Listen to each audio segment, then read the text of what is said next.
We had a surgeon come to us recently. He had expressed frustration to someone about things weren't going quite as well as he had hoped. This referral partner put him in touch with us, so we had a conversation. He is relatively new to practice. He's taken a not unusual route.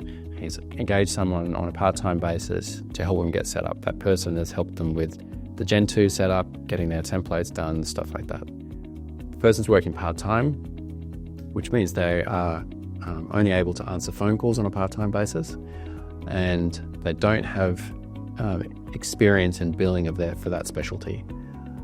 As a result, what's happening is that, or he feels what's happening, is that patients call to make an appointment, they've been referred to see him, but because his part-time staff member is not working at that time, they don't get through, they leave a message.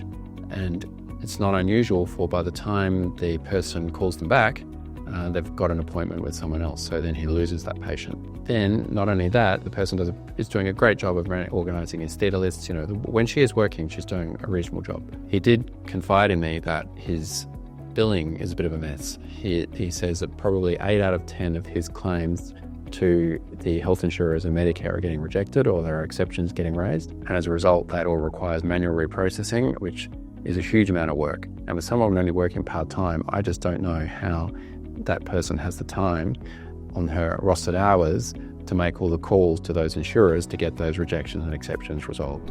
Why do doctors hesitate to change their current administrative arrangements? I've seen situations where the doctor has a personal loyalty to an individual, to a staff member, which is built on a sense of mutual respect. I've seen situations where the doctor has a personal relationship, a professional relationship with an existing staff member. They are afraid of damaging that relationship. They're afraid of having that conversation, the difficult and uncomfortable conversation with that person when they have to put their interest of their practice first. Often doctors are afraid or have fear of disrupting their current setup. They're afraid of losing momentum. They're afraid of losing referrals. They're afraid of filling their theatre lists. Often doctors will hope and believe that with a few tinkering around the edges, minor adjustments, they can make some big improvements to the way their practice is being run. What signs should doctors look for to evaluate their current setup? Look out for referrals not being triaged properly. Look out for emails not being responded to.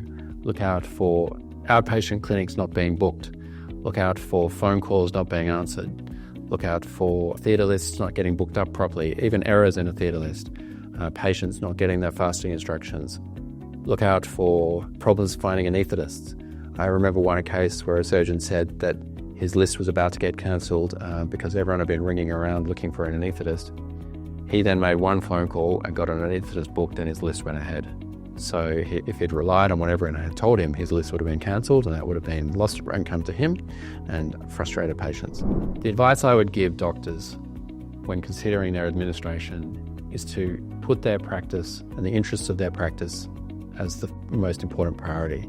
Don't lose sight of the fact that it's their practice, their business, their livelihood. There are many people around them who are looking to them for support, such as through wages and referral relationships, but it's your practice. You need to make sure that your practice is working for you.